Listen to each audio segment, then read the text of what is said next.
All right, we're here, like episode 1 of the podcast. So hello, I'm one of your hosts. I'm Austin French. I'm Sam Andrews. And this is the More Than Outdoors podcast, the podcast where we explore the people, places, and passions that drive Maine's outdoor recreation economy. I can't believe we're here. Like, It feels so good. I know, like we are sitting at the top of Titcomb Mountain right here in Farmington. I mean, how do And you? it's such a beautiful day. I know. Like how we planned this like a couple weeks ago, and now we just like got so lucky. Yeah. And definitely experiencing some of Mother Nature out here with black fly season starting here in Maine, and we're experiencing that. But honestly, we're professionals with black flies. Oh yeah. Once you become a Maine resident, I think it just like gets added to your license. No, that's awesome. Well, and I think it's, how do you do a podcast called More Than Outdoors and not be outside? Right. I mean, like at some point, I'm sure we'll have to do an episode inside, but not now. So cool. I mean, like, I think what would probably be helpful, is let's talk a little bit about like who we are, what we do. Yeah. Right. Because I think a lot of that shapes why we're doing this podcast. Right. So Totally. I don't know if you want to go first. Or... Yeah, happy to. Yeah. So I'm Sam Andrews, and I am the Teens to Trails program manager. And so I get to work with 70 outdoor clubs across the state, which it's pretty cool to say that it's statewide, and because it is. And we have all these amazing outdoor educators who are bringing students into the outdoors. And so I'm offering trainings and grant funding and just inspiration and connections to different partners. And I met Austin through the UMF ORBA program here in Farmington. And so pretty lucky to have crossed paths that way through my internship with the Maine Office of Outdoor Recreation that I just completed. And I just finished my degree, which feels really good. And I'm also a Maine guide. So yeah. I'm a sea kayak guide down in Portland. So I commute down there and I guide. I'm also a recreation guide and, just running with outdoor recreation for my career and just personally as well. Yeah. I mean, I love being outside. Yeah. So. Well, I think it's so cool too. Like, I mean, you get 2 UMF ORBA alums who we're just like, let's do this podcast. Like, what could possibly go wrong? I know. I just have to tell the story though of just having an interview with UMF marketing, and Austin's there, and he's just like, I've always wanted to start a podcast. And I was like, I have always wanted to start a podcast. And he's like, let's do it. And I'm like, okay, let's do it. Yeah. And then a couple hours later, I get a text from him, and he's just like, hey, I have the first 3 episodes outlined. Let's do it. So now we're here, and we've been working on this for what, like a month? Probably a month, yeah. Just meeting casually and just dreaming this up, which it feels so good that it's actually coming to reality. Totally. And just really excited for what's to come. So totally. Tell us about you. Yeah, so a couple different hats. Full-time, I'm the internship coordinator at the University of Maine at Farmington. And then I also teach as a part-time faculty member for the Outdoor Rec Business Administration program, the ORBA program. And then I am very fortunate to be able to call myself the project director for this outdoor recreation hub of excellence for Western Maine that we're building at UMF, and through some very generous grant funding through the Northern Border Regional Commission and the Betterment Fund and a couple of other great partners. We're trying to make that happen and really make sure that we are the workforce hub when it comes to outdoor rec in Maine. When I'm not at UMF, I'm either in the wintertime, I'm up at Sugarloaf running the seasonal programs for the snow sports school. We had 441 kids in program last year. It was awesome, record-breaking enrollment. And then I'm also an education staff member for the Professional Ski Instructors of America. So basically somewhere between 15 to 20 days a year, I'm on the road all over New England, doing educational events, for our membership who are trying to better their craft of being snow sports professionals. And then in the summertime, I have some on-call gigs. Like in a couple weekends, I'll be back down in Old Orchard Beach working for the glamping resort that I used to work for. It's like starting a podcast. Yeah, starting a podcast. This is becoming another role that will be on my LinkedIn page. But yeah, I mean, I think that's all of it. Yeah. Well, and I feel like what we've talked a lot about is working in the outdoor recreation industry. there's so many different hats that you end up wearing because one, we're kind of like these doers who just want to do everything all the time. Yeah. But two, like you kind of have to build yourself in the industry and, you know, gain more experience, grow your community, grow your network. And I think that that's one of the things we wanted to bring to the podcast is like, how awesome is Maine's outdoor recreation economy, all the people who are working in it. And we get to call a lot of them friends. And I think they're the people we want to bring to the podcast to talk about how they got into outdoor recreation, what they're doing for the economy, and kind of where they see this outdoor recreation economy in Maine going. And so I feel like that's really important to mention. And also just like, why are we doing this podcast? Like, what is this podcast going to be about? Yeah, I mean, I think, so there's a lot of different factors to it. I mean, there's definitely like the workforce development piece. I mean, I know for me, like working at the university, so much of what we're trying to do is just like expose people to what is actually available to them, right? Because I mean, like you and I are obviously at a slightly different portion in our careers than maybe they are, right? Yeah. And the idea of like having that guest speaker come into the class and they're talking as like, you know, they're a director for insert organization and like they're at a great point in their career, but the students can't always necessarily envision like, how do I get to that point? Right. You know what I mean? And so I'm just really excited because like I'm sure, you know, there's plenty of people who would describe me as like the person that if there was extrovert in the dictionary and there was a picture next to it, it's me. And so like being able to bring people on as guests to the podcast and just like grab them from every which corner of the outdoor rec industry. And so all over the state too. Yeah. You know, and like, where are they? What are they doing? And like showing people that this exists, you know, because like so many people just don't even know. Yeah. You know, so that's like the workforce development side, but then there's also like the personal health component of like mental, physical, emotional health, well-being. And I know like that ties a lot to like how you even got into the outdoors. So like tell the people that story, because I think it's awesome. Yeah. It's one of my favorite stories to share. And it's funny because I've been on so many podcasts and I feel like I've shared this story so many times, but it really is like how I learned that the outdoors was my outlet and a place, like a safe place for me to go and a place to bring me back to myself. And I was very fortunate to grow up with a mom who recognized that the outdoors was a very powerful place to bring her child. And so I, you know, had these emotional breakdowns when I was a kid, as I'm sure like a lot of kids do, and even adults do. Like I still check myself and do this all the time, but she would say like, okay, get your shoes on. We're going to the local fire tower. And we would walk all the way, all the wooden steps to the top. And I was like so grumpy every time. And we would get to the top and I would just be like, I feel so much better. And like, I was very upset with my mom that I felt better. I was like, why is this working? But I feel like that was kind of my entrance into outdoor recreation. And she was the one who showed me that world and brought me camping and brought me hiking and lured me up mountains with chocolate. Like that was her thing. And I still get lured up mountains with chocolate. It works really well.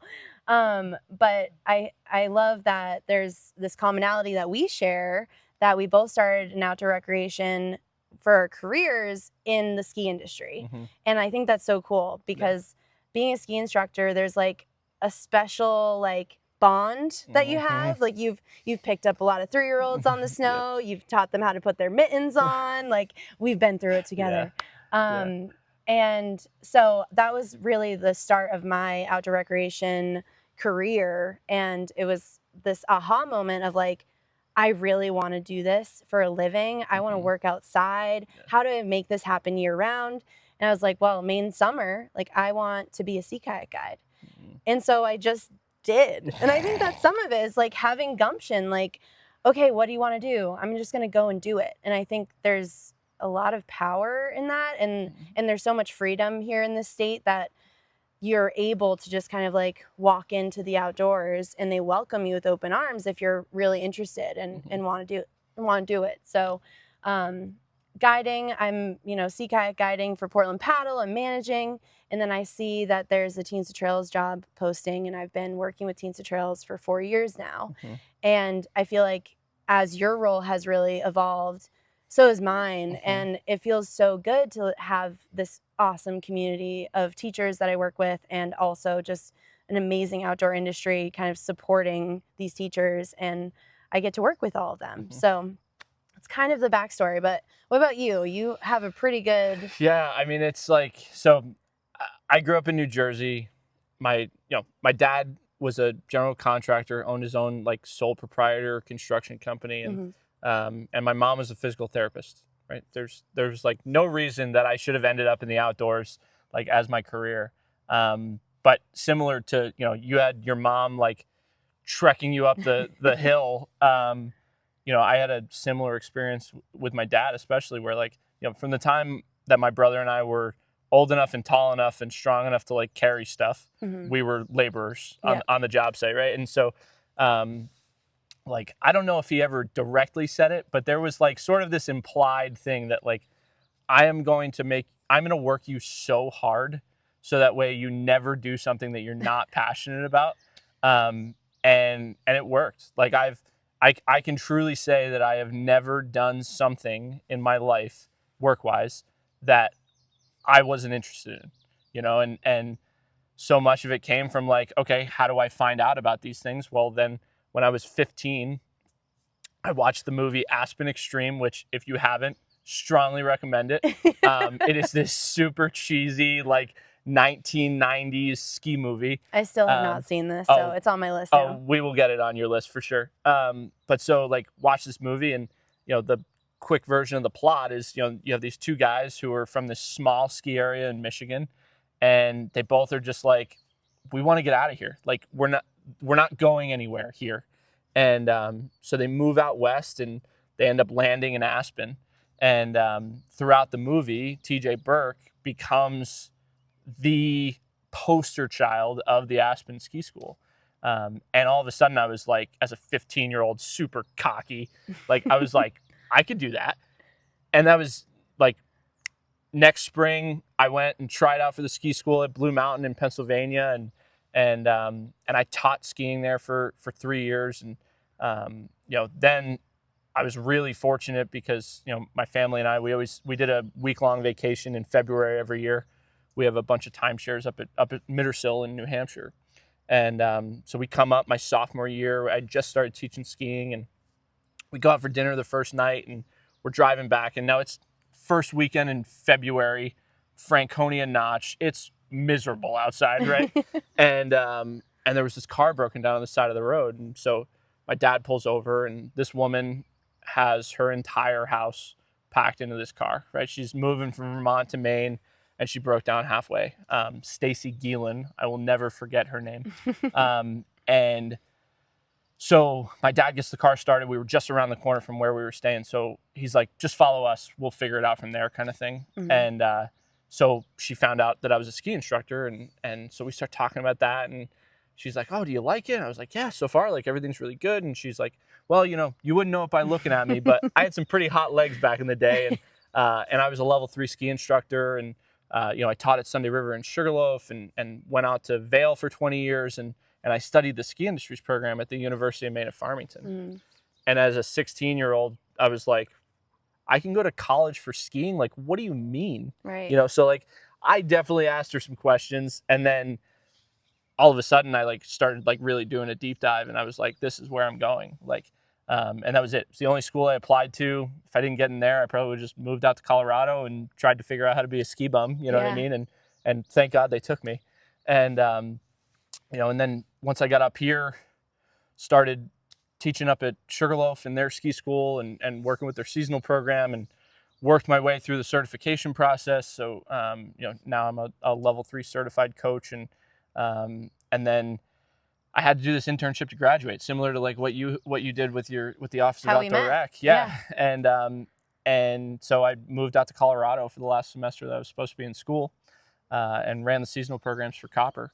And that was an unreal experience. Like I would not sell it for anything in the world. But at the same time, like I had my then fiance was still in Maine and Yeah. I was in Colorado. And so like, I'd come back in the summer and I was working for that glamping resort that I mentioned, Powderhorn Family Camping Resort in Old Orchard Beach. So I was like doing that during the summertime, and then COVID happened, and it was like everything shut down.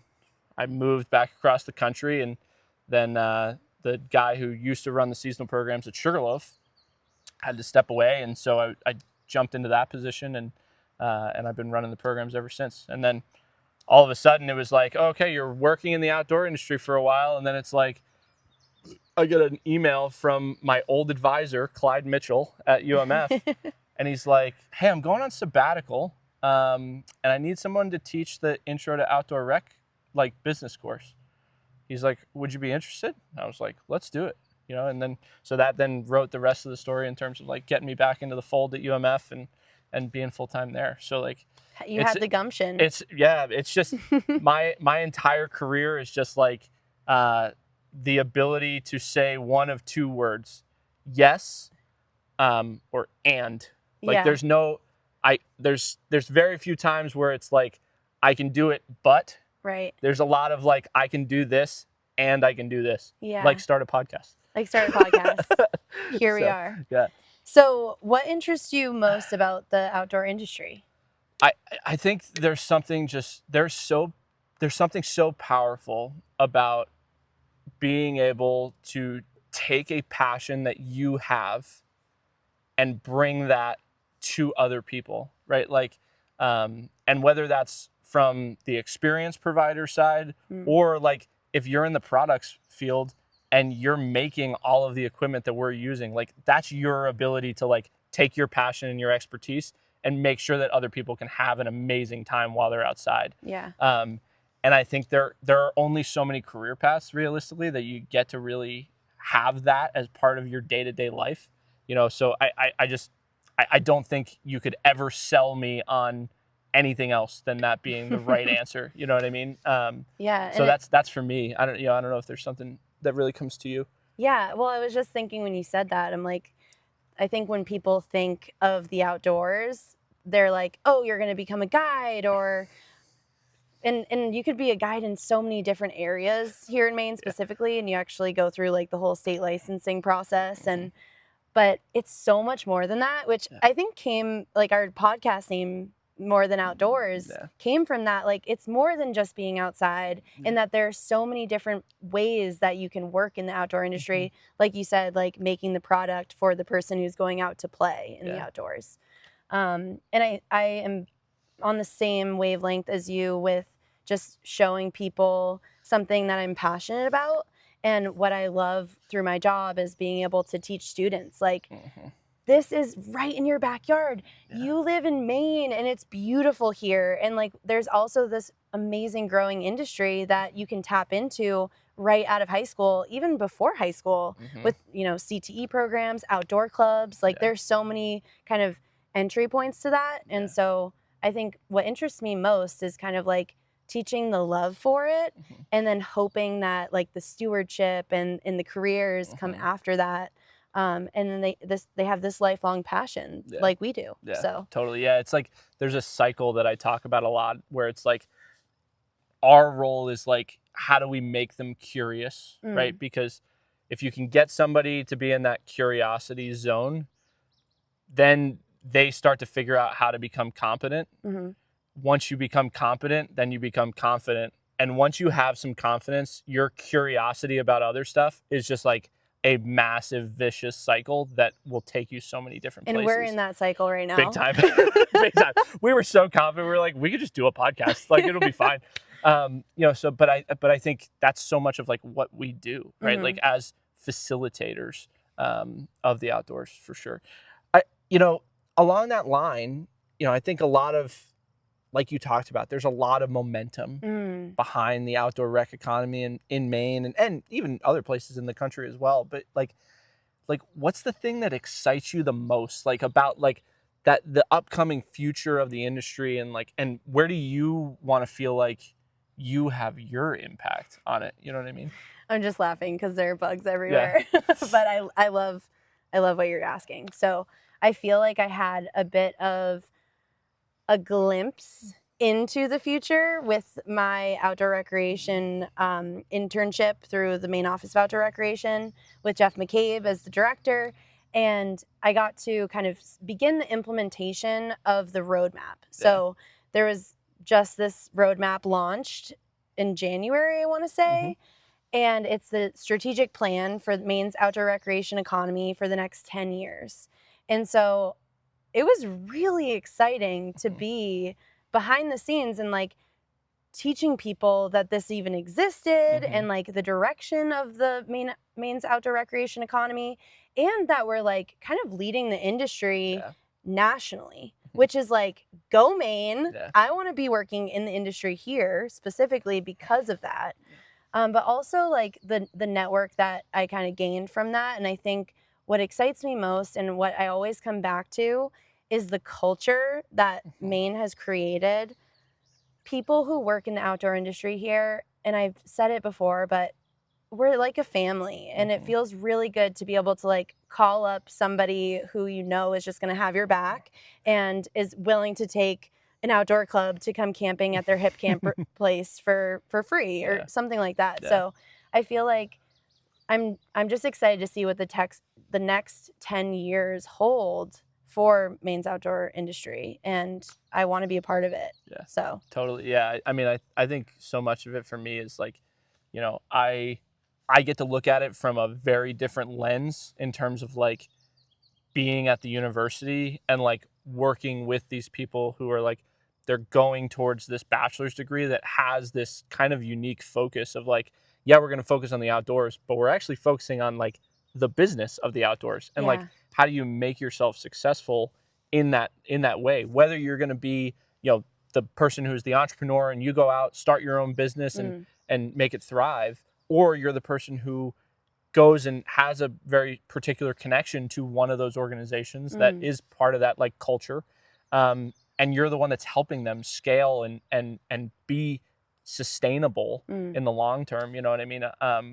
It's a really cool opportunity to see like the impact that we can have as a university, but also like the students are the ones taking the initiative and going making those things happen. You know what I mean? And our job is just like, how do we allow you to run and just like keep the little lanes up in the bowling alley? You know what I mean? Like yeah, and I feel like I'm like the step before that where like, and we had talked about it, like creating the love for the outdoors, and it's like working with students in outdoor clubs and showing them like, hey, look, this is my job and this could be your job too.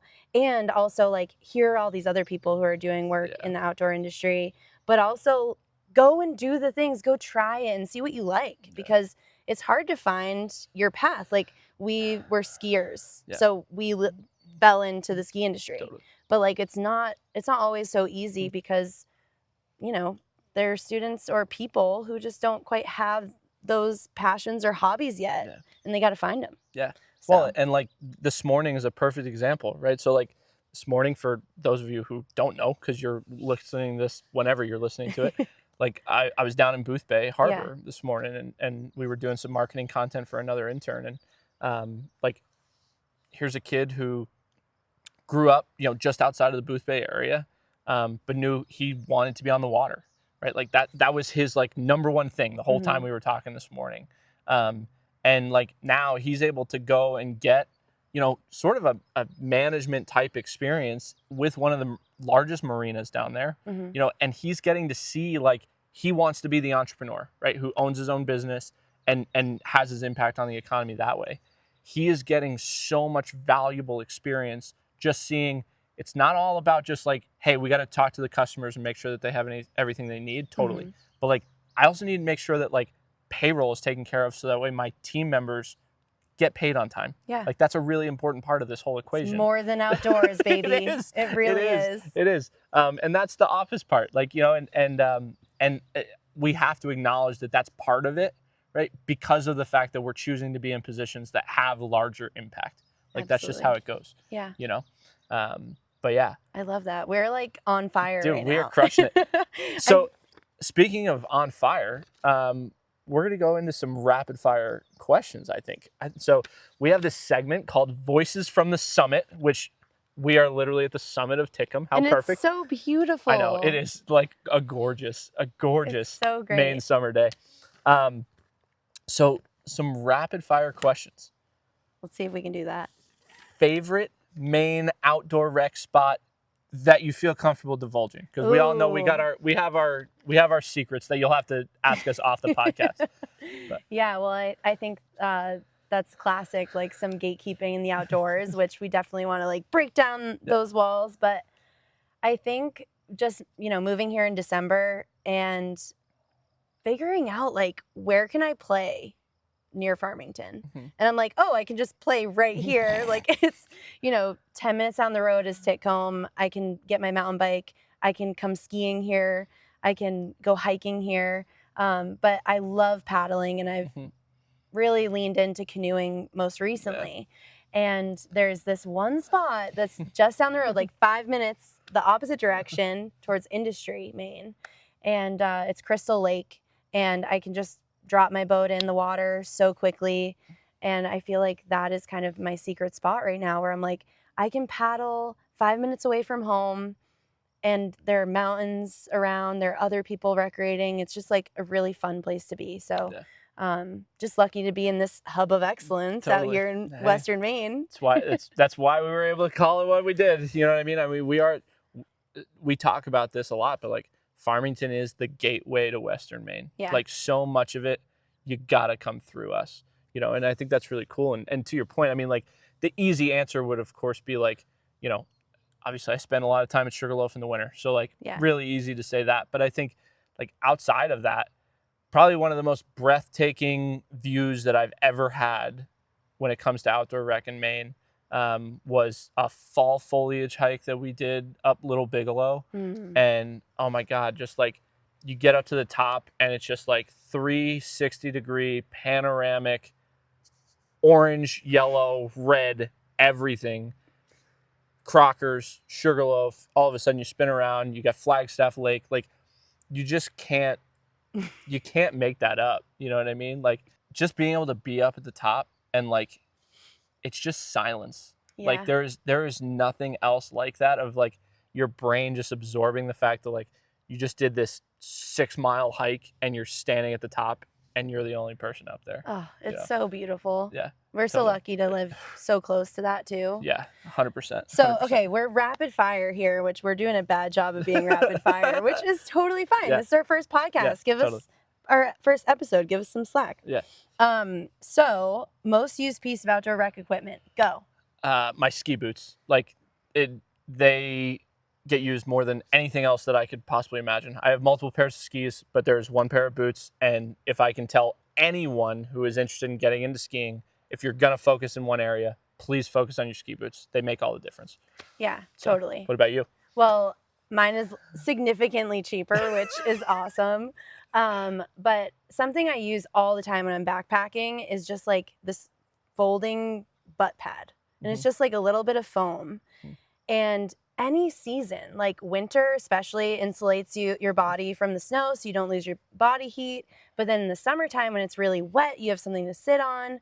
And I just feel like it's this really lightweight piece of gear that you can take anywhere you go. And so that's my one. And it's probably like $12, which is great. Yeah. All right, this is fun.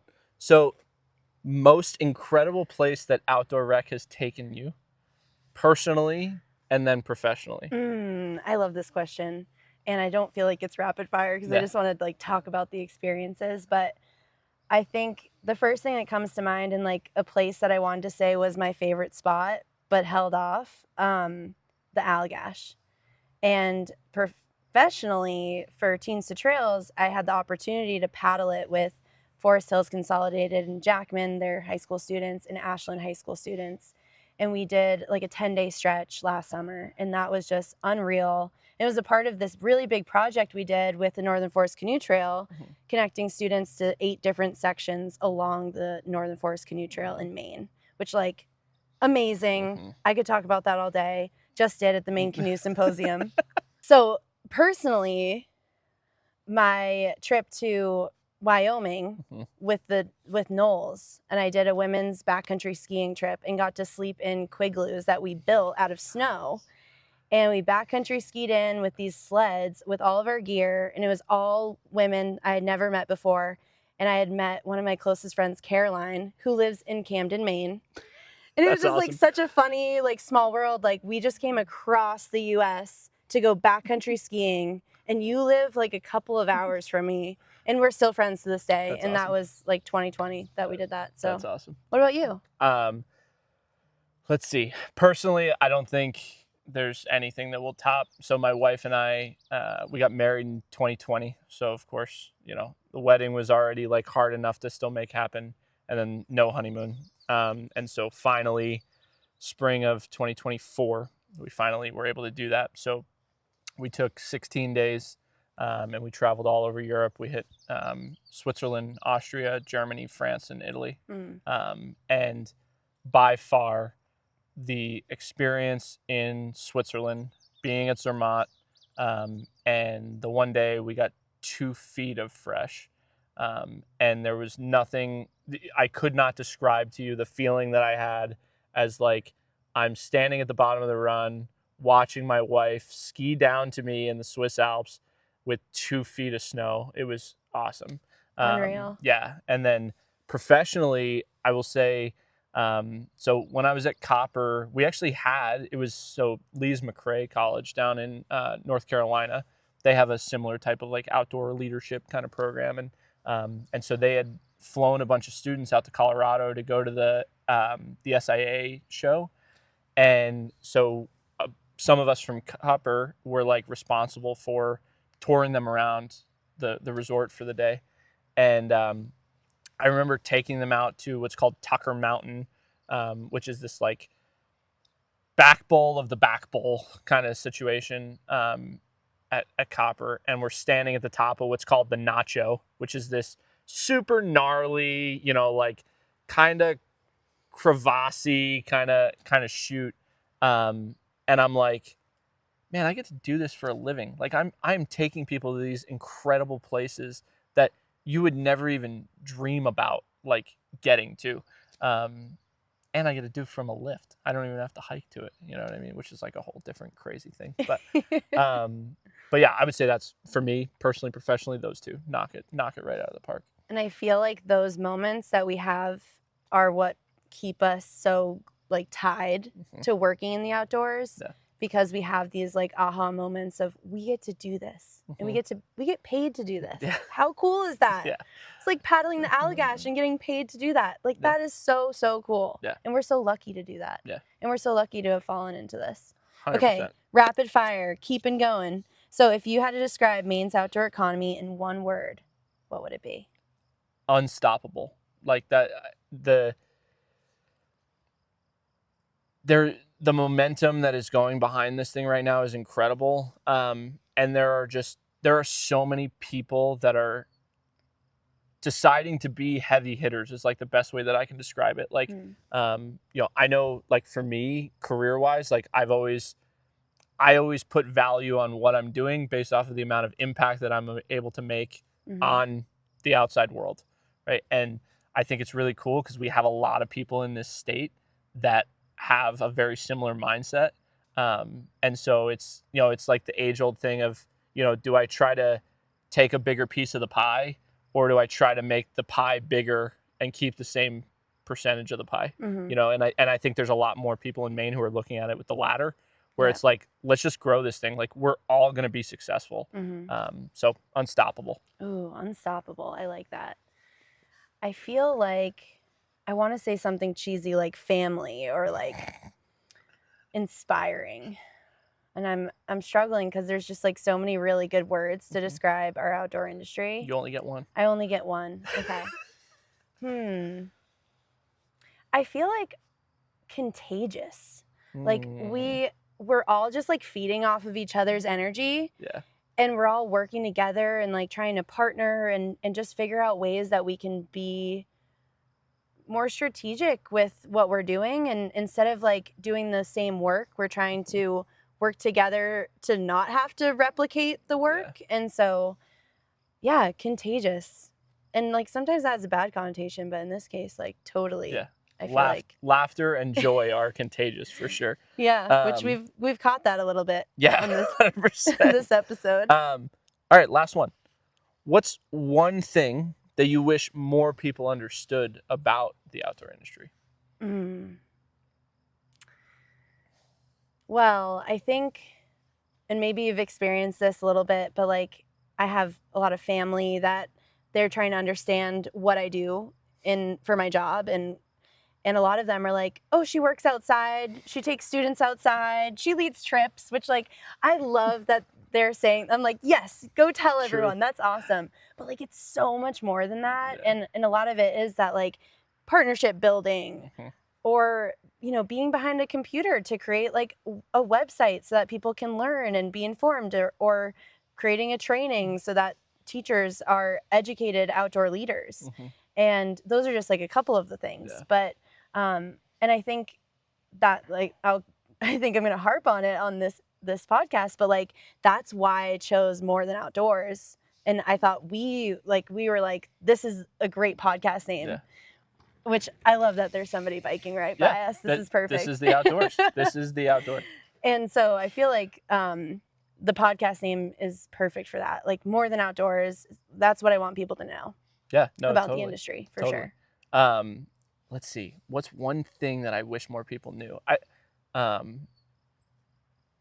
would just say like that you can actually do this. Like, unfortunately, I think there's a lot of households that like do not have the type of family setup like I was very fortunate to have, where it was always like, hey, as long as you're going to put the work in and like make it happen, go do your thing. You know what I mean? And a lot of people will automatically assume like, oh, outdoor rec, you're going to go be a guide, and you're only going to make money for a certain part of the year, and then you're going to have to figure something else out, and like, how is that sustainable? Blah blah blah blah blah, all this stuff. But like, there are so many different ways that you can get integrated into this thing, and I don't know. I've made money doing a lot of different things in my life, and I've never regretted the fact that I was doing those things outside and like still getting to do all of the physical activities that I want to be doing on my days off anyway. But like I get to do them when I'm being paid, So like you can't it's hard to put a value on that. I would say that for sure. Well, holy cow, we just made it. Yeah, that's a wrap. I mean, I think we have a lot of new episodes that will be coming out, and we'll be talking a lot about what we've been talking about, probably a little bit less about ourselves, but kind of intertwining our life experience, our work experience into it, but also having quite a few guests coming on that are some of our closest friends and people who work in the industry. Also breaking down Maine's outdoor recreation economy and this roadmap that I had mentioned. I think that's going to be a big one. And there's so many strategies to kind of getting to the 10-year goal, and there are multiple goals that we'll break down. So I think that'll be some of our upcoming episodes. Totally. Yeah. So if you haven't already, make sure subscribe to both our Spotify channel as well as our YouTube channel, More Than Outdoors Podcast. And you can also find us on Instagram, More Than Outdoors Podcast. Make sure you follow, so that way you always know what's kind of going on, and when we have episodes coming and all that kind of stuff. We're gonna have some great content for you, and I'm excited to just make this thing happen. Like, let's go. More Than Outdoors. Woo!